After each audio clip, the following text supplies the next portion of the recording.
অনেকেই তো বলেন যে হুজুররা কেন এই খেলার বিরোধিতা করে। খেলার বিরোধিতা করে না, খেলা একটা শারীরিক কি ব্যায়াম, শরীর চর্চা, এটা হুজুররাও খেলে।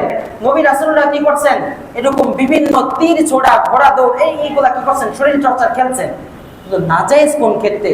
কারণ আল্লাহ রাসূল সাল্লাল্লাহু আলাইহি ওয়াসাল্লাম একবার কি করলেন, এই কাবা শরীফ নির্মাণের জন্য লুঙ্গিতে করে পাথর নিয়ে তিনি রওনা দিলেন। তো পাথরের ভারে আল্লাহ রাসূলের লুঙ্গিটা হালকা সতর খুলে গেল। আল্লাহ রাসূল শরমে লজ্জায় সাথে সাথে বেহুশ হয়ে গেলেন। কেন? সতর খুলে গেছে। অথচ আজকের বিশ্বকাপ ফুটবল খেলায় দেখবেন কি এই রানের উপর প্যান থাকে না?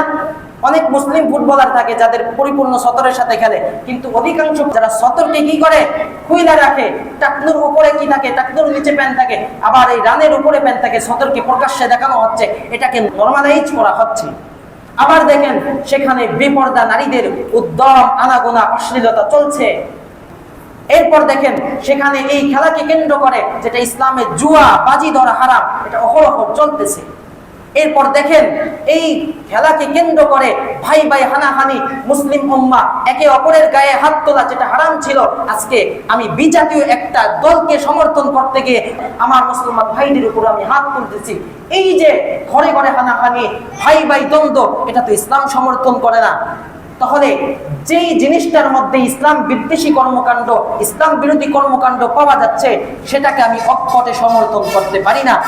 গোপনে আল্লাহর নাফরমানি করা আর প্রকাশ্যে আল্লাহর নাফরমানি করা অনেক বড় পার্থক্য। এজন্য রব্বুল আলামিন আমাদের সকলের অন্তরে সহিহ বুঝ দান করুন, যাতে করে আমরা সত্য মিথ্যা পার্থক্য করতে পারি, হালাল হারাম বেছে বেছে আমরা জান্নাতের এরকম সুশীতল পথে অগ্রসর হতে পারি। আল্লাহ তাআলা আমাদের সকলকে তৌফিক দান করুন।